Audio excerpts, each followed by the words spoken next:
Nous vous saluons tous au nom de Jésus-Christ, notre Seigneur et Sauveur. Lui qui nous a encore donné ce nouveau souffle aujourd'hui, lui qui a renouvelé son amour envers nous tous. Et nous vous saluons de partout où vous êtes. C'est pas c'est la nuit, c'est le matin ou la journée. Nous vous saluons par ce même nom de Jésus-Christ. Nous revenons encore sur notre plateforme, notre compte YouTube, où nous remercions d'abord ceux qui se sont abonnés et ceux qui ont accepté qu'ils deviennent membres de notre plateforme YouTube. Et nous disons vraiment merci et nous continuons toujours à appeler d'autres de s'abonner, de liker, d'aimer pour que notre plateforme soit quand même de partout et que le Seigneur puisse vous bénir de partout où vous êtes. Nous sommes ici où nous vous avons promis chaque fois de vous mettre au rendez-vous de la parole de la pureté. Et nous voudrions que vous sachiez que cette plateforme sera chaque fois en train de vous édifier, comme l'autre fois on vous les a promis. Mais qu'à cela ne tienne, nous serons toujours en train de vous dire de vous abonner et de partager. Nous vous donnons ces moments vraiment. Ne passez pas sans aimer, sans partager et sans vous abonner, parce que c'est parmi les choses qui vont nous aider à propager ces messages, parce que l'épouse doit être sensibilisée, comme dans Matthieu 24 il dit que par rapport aux 10 vierges, il y a ceux qui ont compris que c'était un voyage non retour et il y a ceux qui n'ont pas compris, mais nous venons vers vous pour que nous puissions vous dire de bien vous préparer, parce que le temps est arrivé où l'épouse doit se préparer, parce que l'époux ne tardera plus de venir par rapport aux signes qui se sont déjà manifestés. Et aujourd'hui, nous serons en train de partager la parole et nous serons dans le livre de 1 Timothée. Nous allons prendre 4, le premier verset jusqu'à 3. Nous serons en train de vous faire un thème qui nous sera tellement édifiant, qui parle des faux docteurs dans les derniers temps. Nous sommes dans un moment purement crucial où l'enfant de Dieu doit se préparer, parce que le monde est pourri de faux docteurs ces derniers temps. Et quand je parle du dernier temps, je vais vous montrer, je vais seulement enseigner le temps de la fin. Chaque temps est accompagné par un message. Selon l'esprit de la Bible, le temps que la Bible est en train de nous chercher, les derniers là, signifie le temps de la fin où l'épouse doit se préparer, parce que le mariage n'est plus loin. Si nous pouvons même entrer dans une vie active, car la jeune fille mariée se prépare pour aller dans sa nouvelle vie, plutôt, vous verrez qu'elle est en train de se préparer d'une autre manière qu'elle n'a jamais fait. Pourquoi? Parce qu'il y a une cérémonie ou une activité qu'elle prépare qui ne le laissera jamais être distrait par autre chose. Mais actuellement, le même temps, il y aura dans ce même temps de la fin que nous parlons, il y aura aussi des faux docteurs qui viendront nous enseigner la parole qui ne tient pas de la vérité, ou qui ne vient pas de la vérité. Voilà pourquoi moi je vais vous dire ceci. Le temps de la fin que nous parlons aujourd'hui n'est pas le temps auquel toi tu dois être distrait par plusieurs prophètes. Aujourd'hui, nous faisons face par la parole ou l'évangile qui ne nous pousse pas à craindre le péché. Cet évangile du temps de la fin, c'est l'évangile qui nous pousse à comprendre que nous devons nous sanctifier, nous devons nous séparer avec tout genre de péché, parce que Christ est à la porte.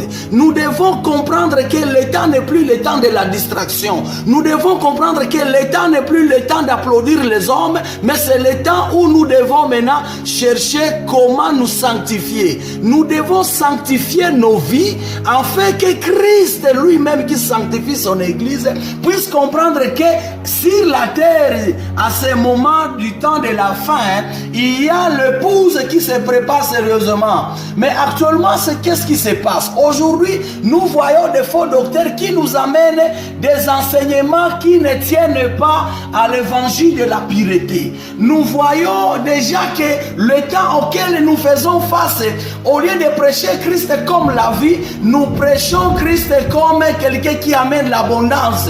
Laisse-moi te dire, aujourd'hui partout où tu es, que l'évangile que nous devons prêcher, l'évangile qui doit accompagner ce temps de la fin, n'est plus l'évangile de l'abondance, mais c'est l'évangile de la sanctification. L'église doit se sanctifier parce que le temps est à la fin, Christ est à la porte, il vient juger le bon et le mauvais. Et toi, docteur qui prêche selon toi, tu ne demandes pas même le Christ quel est le message du temps, tu te présentes et tu commences à prêcher ce que tu veux. Moi je vais te dire ceci, nous ne deviendrons pas tous des enseignants. Si toi tu es enseignant, est-ce que vraiment tu as été appelé au ministère de l'enseignement? Est-ce que vraiment tu es un docteur de la parole? Parce que tout le monde est devenu docteur de la parole. Quand nous cherchons maintenant, qu'est-ce qu'il nous enseigne? Il est en train de nous amener dans son monde, pas dans le monde de Christ, mais il nous amène dans son monde. Quel est le message que tu as reçu? Si nous te demandons la basique de l'évangile que tu as reçu, la vision que tu as reçue de Christ, parce que chacun, quand Dieu l'envoie, il ne nous envoie pas tous aller devenir des docteurs. Il ne nous appelle pas tous devenir des pasteurs. Il ne nous appelle pas tous devenir des prophètes ou des évangélistes. Chacun doit avoir son secteur ou son rayon d'action. Mais actuellement, vous verrez les gens sur le terrain ou le faux docteur ou le faux enseignant, le faux docteur, ils cherchent à devenir ce qu'eux veulent. Or, la Bible ne tient pas compte de tout ça. La Bible veut nous interpeller à chacun à garder son poste, afin que dès que Christ reviendra, qu'il te trouve à ton poste en train de faire très bien ton travail.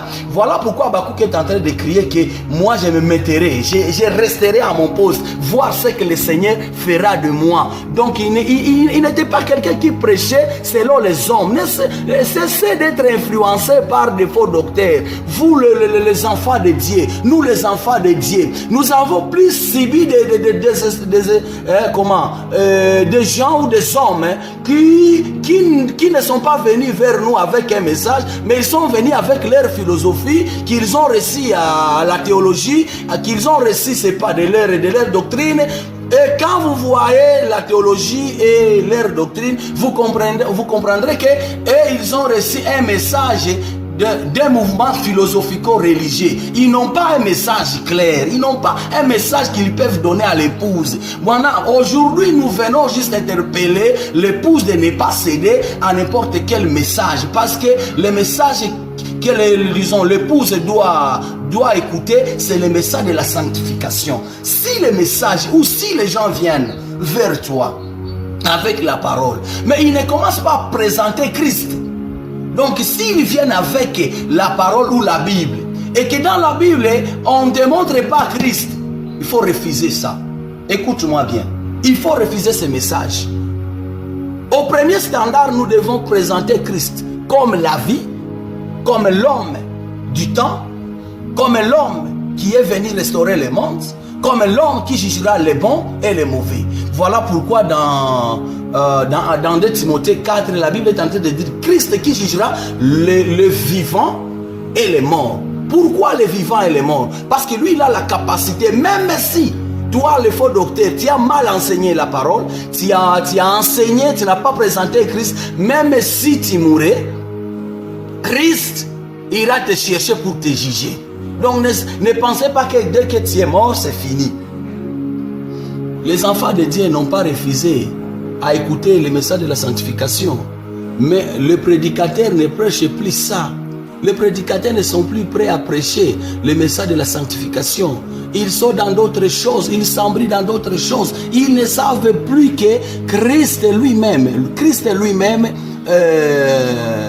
le message qu'il a amené au monde, c'était de sanctifier. C'était de sanctifier le corps du Christ, son corps. Mais actuellement, quand tu prêches, est-ce que tu tiens compte d'un message? Si tout docteur pouvait savoir, même si je vais prêcher, mais l'aéroport où je dois atterrir, c'est l'aéroport de la sanctification. Ramener le cœur des enfants vers Christ. C'était un bon signe. Mais les faux docteurs, ils sont animés par quoi? Ils sont animés par un message d'abondance. Mais moi, je vais vous dire ceci. Christ lui-même a fait un ministère où il n'a pas prêché l'abondance. Et Pierre est venu vers lui demanda, Christ, nous te suivons, mais qu'est-ce qu'on recevra? Il a dit, vous recevrez d'abord le 100% sur la terre et après le royaume du ciel. Mais le fait que Christ lui-même, c'était une réponse qu'il pouvait donner à Pierre, parce que c'était la question que Pierre lui a présentée. Mais quand vous voyez Pierre, les 100%, il n'en a pas eu. Ne vous en faites pas, les 100% sur la terre. 100% sur la terre, c'était juste prêcher l'évangile de la sanctification. Il a appelé le monde à s'unir au message et après, il est reparti et sa mort n'a pas été une mort paisible, si je peux vous le dire bien. Mais il a quand même prêché. Mais moi, je vais vous dire ceci, toi, docteur et prédicateur, ne vous embriez pas avec plus. Lisons la Bible avec l'œil où nous cherchons le message. Lisez la Bible comme si il y a quelque chose que tu as perdu là-dedans et que tu cherches ça. Si Dieu te fera des véhicules, si Dieu te fera des maisons, si Dieu te fera de, c'est pas l'abondance, cela dépendra de lui. Mais d'abord, acceptons que nous devons d'abord chercher Christ dans ses Écritures, parce qu'il est caché là-dedans. Il est caché dedans. Et quand nous présentons Christ aux enfants de Dieu, présentons Christ comme une vie vraie et une vie éternelle. Mais ne faisons pas comme si nous sommes appelés à prêcher notre message comme si nous avons notre église. Dans mon église. Moi, je vais vous dire ceci. Dans des églises, vous verrez les gens en train de mettre des affiches. Mais quand vous allez quelque part, vous trouvez les affiches de gens qui mettent leurs photos et leurs messages en train de montrer que cette église appartient à qui? Cette église appartient au propriétaire qui est sur la photo. Cette église n'est pas à Dieu. Nous devons cesser avec des pratiques, des pratiques qui ne tiennent pas. Nous devons chercher à remettre Christ son église. Donc, comment on remet Christ son église? Quand nous commençons déjà à prêcher le message du temps de la fin. La fin est accompagnée par un message de la sanctification. Cessons de parler de nous-mêmes. Oh, moi j'ai fait ça. Qu'est-ce que tu as fait? Moi j'ai guéri. Personne n'est guéri. Personne n'est guéri si ce n'est pas Christ qui est passé guéri. Oh, moi j'ai fait ceci. Si tu as voyagé, le corps du Christ n'a pas besoin de savoir si toi tu as voyagé. Le corps du Christ est, disons, est prêt à comprendre que toi tu as un message du temps que l'épouse doit écouter. Pas n'importe quel message que l'épouse doit écouter. Et dans des églises, quand nous prêchons, nous sommes plus étalés sur des dîmes, nous sommes plus étalés sur des... Oui, nous devons parler de ça. Mais ce n'est pas ça le message du fondement. Ce n'est pas ça le message du fondement. Voilà, la Bible est en train de dire à Matthieu 24, oui. À Matthieu 24, oui. 24, 14 jusqu'à 15. Qu'à ce moment-là, au temps de la fin, la bonne nouvelle du royaume sera prêchée. Qui prêcheront cette bonne nouvelle? À 15, il dit que dès que vous verrez l'abomination qu'a prophétisé le prophète Daniel, être bien n'assuse si les liens saints et que tout celui qui lit qu'ils comprennent que le temps est à la fin. Nous devons sanctionner ces gens. Il y a des gens, il y a des docteurs que nous devons bannir. Si c'était vraiment l'armée, comment on appelle ça, démobilisation, je pense, on devrait démobiliser certains docteurs. Pourquoi quand le pastorat n'a pas tenu, tu veux permettre, tu veux aller à devenir prophète? Si la prophétie ne tient pas, tu veux changer, aller devenir, c'est pas qui? Non, on ne change pas. On ne permet pas les ministères. Si tu es docteur, reste docteur. Si tu es pasteur, reste pasteur. Parce que si tu es perdu dans ton rayon d'action, alors même le message que tu seras en train de prêcher ne sera plus le message que Dieu t'a donné. Tu seras en train de prêcher le message qui n'est plus à vous. Or, prêcher un message qui ne vous a pas donné, c'est vrai en dehors du Christ. J'ai toujours dit ceci, prêcher Christ sans Christ, c'est contre Christ. Prêcher le royaume sans être dans ce royaume, c'est être contre ces mêmes royaumes. Alors moi, j'interpelle le monde entier à la mobilisation. Prêchons maintenant parce que le temps est arrivé. Prêchons la sanctification. C'est le message qui doit sanctionner les temps de la fin. En fait que si même Christ revenait, qu'il nous trouve qu'on est bien préparé. Vous vous souvenez dans Matthieu 25 où il y a les 10 vierges. Mais les 10 vierges, tous ils s'étaient préparés, mais ils pensaient que nous allons, il y a certains qui pensaient que nous allons, mais c'est juste saluer et puis nous allons revenir. Ils ne savaient pas que c'était aller sans retour. Ils ne se sont pas préparés pour aller vraiment terminer leur parcours, mais ils sont partis dans un mouvement. Nous ne sommes pas dans un mouvement. Nous sommes appelés par Christ et nous savons que le temps arrivera où le Christ doit revenir et il viendra nous prendre nous. Mais est-ce que tu es prêt vraiment, toi prédicateur?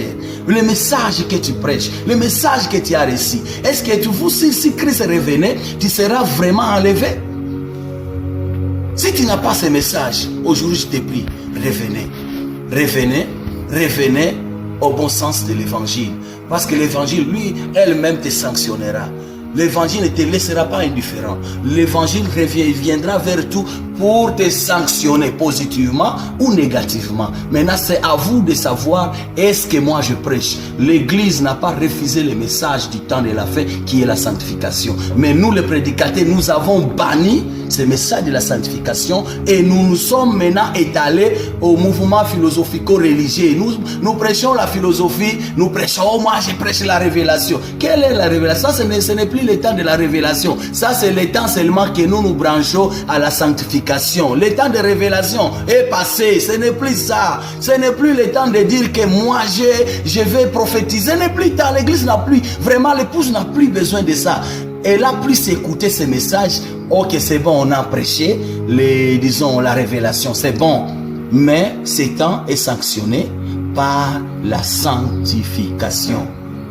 La sanctification, je répète bien, la sanctification. Je répète encore, chers prédicateurs, la sanctification est le plus meilleur que ce que toi tu cherches à prêcher. Voilà pourquoi je vais devoir vous dire ceci. Ne prêchons plus la fausse doctrine. Et la fausse doctrine, vous verrez les gens prêcher ça. Nous, chez nous, on ne se marie pas. Qui vous a dit que tu ne vas pas te marier? Mais la Bible est claire. Commencerons à enseigner que nous devons maintenant s'abstenir de nous marier. Pourquoi vous abstenir de ne pas vous marier? Est-ce que Christ vous a dit de ne pas vous marier? Voilà pourquoi, même là où le monde arrive, maintenant le monde accepte que l'homme avec l'homme, disons, l'homme peut se marier, femme peuvent se marier, jusqu'à aller même très loin où on accepte maintenant la pédophilie dans l'église, où un homme est plus âgé, peut aller prendre un enfant de 5 à 6 ans, 10 ans, plus âgé 50 à 60 ans, tu te maries avec un petit enfant. Est-ce que tu ne vois pas que le monde est en train de basculer, est en train de flotter? Et la Bible dit que le monde va se déchirer à 1000 morceaux. N'aimons plus le monde. Ne prêchons plus le monde. Prêchons le royaume de Dieu, parce que ce qui est dit à Matthieu 24, 14, 15 vous interpelle que dès que vous verrez le faux enseignement, le faux prophète, le faux pasteur, le faux qui s'est installé sur les liens, sachez que le temps est arrivé. Voilà pourquoi je vous interpelle de suivre plus. Suivez et je pense que vous serez toujours édifiés par notre chaîne Richard Ministries. Comme je vous ai dit que moi je suis Richard, je suis en République démocratique du Congo, précisément à Goma. nous serons en train de vous serez en train de voir notre numéro là en bas, où nous serons en train chaque fois, si tu as à échanger, si tu as un message, si tu as une question à poser, tu peux nous la poser. Si tu as quelque chose à nous faire, tu peux même le faire à travers ces numéros. Si tu as besoin de la prière, si tu as besoin, partout où tu es, moi je crois, parce que moi je sais que dès que nous avons un message de la sanctification, tout ce que nous demanderons, si c'est une guérison immédiate, partout tu seras, nous serons en train de prier et tu verras la gloire de Dieu. Soyez bénis. Je pense que nous pouvons prier. Père éternel Dieu, nous avons lancé un message fort que toi-même tu nous as prescrit. La prescription ne vient pas des hommes, mais ça vient du docteur, toi qui es le vrai docteur. Tu nous as prescrit, nous tes malades, afin que nous puissions prendre les médicaments qu'il faut par rapport à notre maladie. Le monde est malade, le monde est malade, le monde bascule et le monde ne sait plus sur quoi tenir. Et la Bible nous dit qu'il va se déchirer. Père Dieu, puissant, Elohim, Yahweh, nous t'invitons d'incarner cette parole, cet évangile, d'incarner ta sainteté dans notre vie, afin que nous puissions te servir tel que tu nous as appelés. Que personne ne s'échappe, que personne ne puisse pas venir encore prêcher l'épouse le message qui ne tient pas du temps. Tu nous as dit la prescription du temps, c'est la sanctification. L'état auquel l'Église est en train de traverser, nous avons vu tous les signes s'accomplir. Donc le temps est que l'épouse doit plus être distraite, en fait que toi, quand tu reviendras, que tu trouves l'épouse que toi-même tu as rachetée sur la croix, à travers les œuvres de la croix que tu as présentées au monde. Par ailleurs, je prie pour toute la maladie qui agace tes enfants, qui agace l'épouse. Au nom de Jésus, je proclame la guérison immédiate partout où tu es. Je proclame en qualité d'un homme de Dieu, en qualité d'un homme de Dieu, en qualité de l'homme qui doit prêcher le message de la sanctification. Je proclame au nom de Jésus-Christ, reçois la guérison immédiate. Je proclame au nom de Jésus, reçois la guérison immédiate. Quelle que soit l'origine ou l'appellation, je ne vois pas quelle est cette appellation qui dépasse ton nom. Je ne sais pas quel est le nom qui dépasse la puissance qui incarne ton nom. Père éternel Dieu, je déclare, je confirme la guérison à ma sœur, je confirme la guérison à mon frère, je confirme au nom de Jésus, reçois maintenant, touche là où ça te fait mal, je proclame au nom de Jésus, reçois la guérison, je dégage la puissance de la guérison, c'est par Jésus-Christ que je le proclame et je le confirme. Au nom de Jésus-Christ. Amen. Soyez bénis. Je vous invite à suivre et à liker et à partager partout où vous serez. Que le Seigneur vous bénisse au nom de Jésus-Christ. Amen.